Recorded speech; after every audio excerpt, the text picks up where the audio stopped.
sommes à l'aéroport de Toulouse ce mercredi 4 novembre. Il fait un froid de canard. Le thermomètre affiche 1 degré, mais la joie de faire partie de ce vol inaugural fait que le froid glacial n'a pas eu beaucoup d'effet sur les passagers. Le vol est prévu à 10h45. Les passagers sont environ 70 personnes, des officiels, des partenaires de la compagnie nationale et des journalistes. Comme dans un vol régulier, tous doivent se soumettre aux formalités de la police aux frontières. Après ces formalités, nous embarquons. L'appareil de 290 sièges est doté des plus récentes technologies. Sa cabine est moderne et spacieuse. Le commandant de bord est relativement jeune mais très expérimenté, nous dit-on. Il s'appelle Chersek.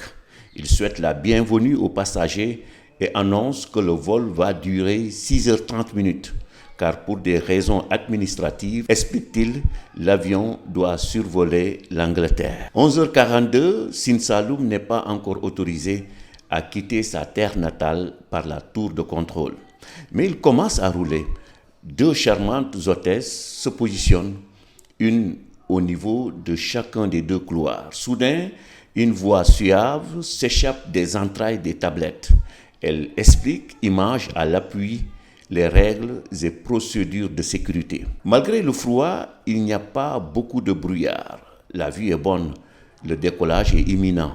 Sine Saloum est sur la ligne de départ. Puis il entame une course folle avant de la poursuivre dans les airs. Il est 11h52. L'oiseau tangue tantôt à gauche, tantôt à droite et finit par se stabiliser.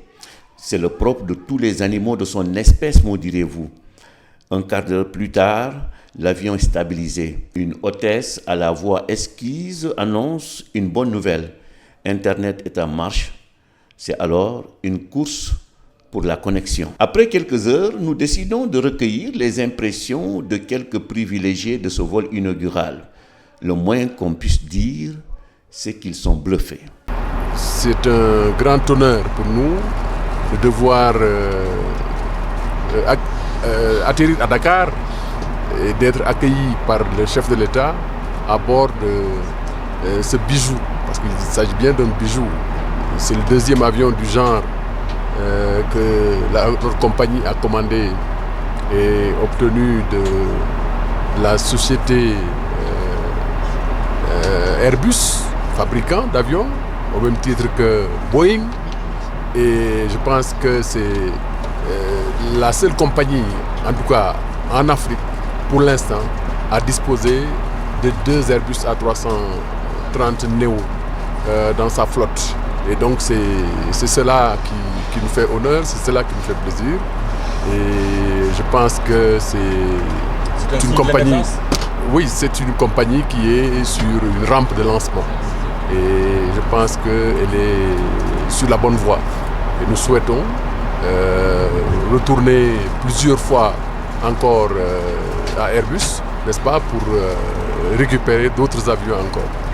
C'est d'abord un sentiment de fierté patriotique, parce que enfin le Sénégal, les Sénégalais peuvent espérer faire partie aujourd'hui, comme tous les grands pays, dans la compétition donc de la navigation aérienne. Donc c'est vraiment une fierté pour nous. On le sait, il y a eu beaucoup d'échecs, mais aujourd'hui on sent vraiment que nous sommes au bout du tunnel.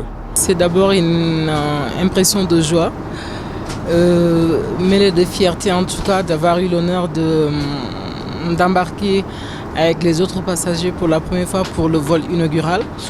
Et j'en profite également pour remercier son Excellence le Président de la République qui nous a permis d'acquérir ce 2e Airbus. Et de dire également que c'est toute une fierté et une joie particulièrement pour les Sénégalais de la diaspora dont nous sommes issus. Et j'en profite également pour lancer un message pour dire qu'on espère que dans l'année prochaine, ou en tout cas dans les années à venir, il y aura une ligne qui va être ouverte pour Bordeaux-Toulouse ou Toulouse-Bordeaux. En attendant, nous voulons savoir si certains voyageurs ont des appréhensions. L'avion est neuf, mais c'est quand même son premier long voyage. C'est vrai qu'on a eu un sentiment, pourquoi prendre un avion qui est en train d'être lancé, qui va arriver. Mais c'est une inauguration et on prend un avion de dernière génération qui remplit des conditions technologiques exceptionnelles pour vraiment rassurer tout le monde, pour que les gens puissent avoir cette fierté donc, de la teranga sénégalaise, du Sénégal. Et moi, en tant que consul général du Sénégal, j'invite vraiment mes compatriotes qui aiment ce pays, qui voyagent souvent au Sénégal, de prendre cette compagnie, d'en faire vraiment leur propre compagnie. C'est pour eux, c'est pour personne d'autre, c'est pour d'abord les Sénégalais de la diaspora, partout où ils sont, mais en particulier ceux qui résident en France, mais plus particulièrement ceux qui résident à Paris, qui ont inauguré le premier vol et qui vont peut-être bénéficier d'autres vols. Vous n'avez pas eu quelques appréhensions en vous disant que c'est le premier vol, non? Non, jamais, parce que bon, moi je suis un grand croyant, hein, donc je ne me fais jamais de soucis par rapport à ces questions-là. Moi je crois au destin, c'est Dieu qui trace le destin des êtres humains, hein, qui décide de la vie et de la mort des êtres humains, donc je n'ai jamais de soucis par rapport à quoi que ce soit. Voilà. Je suis droit dans mes bottes, ouais. Surtout que le commandant Chersek totalise quand même beaucoup de vols, hein, y compris avec les manettes de l'Airbus A380. Voilà. Le service à bord est de qualité et les hôtels se sont engagés à faire autant lors des vols réguliers. Atteindre le niveau de qualité qu'on cherche, il faut forcément être au standard international. Et c'est pour cela qu'on voudrait faire savoir aux Sénégalais et aux étrangers qui vont prendre la compagnie que Air Sénégal travaille et va être au standard international. Ça, c'est important. La 330 Neo rassure aussi le directeur général de la Caisse des dépôts et consignations.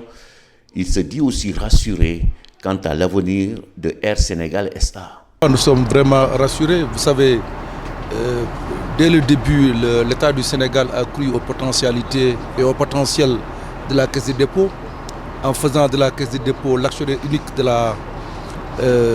Air Sénégal. Mais je tiens à rappeler que si nous sommes l'actionnaire unique, nous ne sommes pas aussi propriétaires.